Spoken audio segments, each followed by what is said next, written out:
بسم اللہ الرحمن الرحیم۔ السلام علیکم۔ تمام اہل اسلام کو رمضان المبارک کا پہلا جمعہ بہت بہت مبارک ہو۔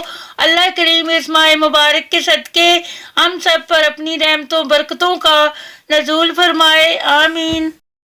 رمضان المبارک کا پہلا جمعہ مبارک ہو۔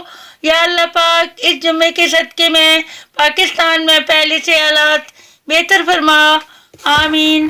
رمضان کریم کی دوسری سحری مبارک ہو۔ رمضان کی بابرکت ساعتوں میں کوشش کریں کہ اللہ ہم سے راضی ہو جائے اور ہمیں بخش دے، آمین۔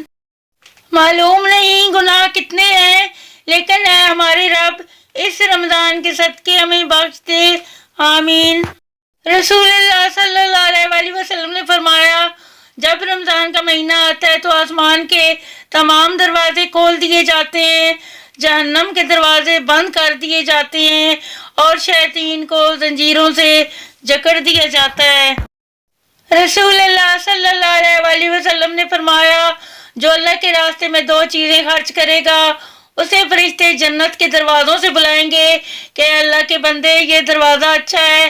پھر جو شخص نمازی ہوگا اسے نماز کے دروازے سے بلایا جائے گا، جو مجاہد ہوگا اسے جہاد کے دروازے سے بلایا جائے گا، جو روزے دار ہوگا اسے باب ریان سے بلایا جائے گا، اور جو زکوٰۃ ادا کرنے والا ہوگا اسے زکوٰۃ کے دروازے سے بلایا جائے گا۔ اس پر ابو بکر رضی اللہ عنہ نے پوچھا، میرے ماں باپ آپ صلی اللہ علیہ وسلم پر فدا ہوں یا رسول اللہ صلی اللہ علیہ وسلم، جو لوگ ان دروازوں میں سے کسی ایک دروازے سے بلائے جائیں گے مجھے ان سے بحث نہیں۔ آپ یہ فرمائیں کہ کیا کوئی ایسا بھی ہوگا جسے ان سب دروازوں سے بلایا جائے گا؟ آپ صلی اللہ علیہ وسلم نے فرمایا کہ ہاں، اور مجھے امید ہے کہ آپ بھی انہی میں سے ہوں گے۔ رمضان کا مہینہ وہ ہے جس میں قرآن نازل کیا گیا، جو انسانوں کے لیے ہدایت ہے اور ہدایت کی اور حق و باطل کا فرق کرنے کی واضح دلیلیں ہیں۔ تو تم میں سے جو کوئی اس مہینے میں حاضر ہو تو وہ اس کے روزے رکھے، اور جو کوئی بیمار ہو یا کسی سفر پر ہو تو دوسرے دنوں سے تعداد پوری کرنا ہے۔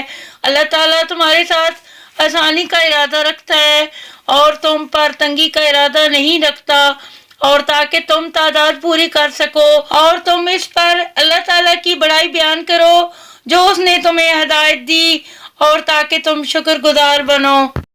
اے لوگو جو ایمان لائے ہو، تم پر روزہ رکھنا فرض کر دیا گیا جیسے ان لوگوں پر فرض کیا گیا تھا جو تم سے پہلے تھے، تاکہ تم بچ جاؤ۔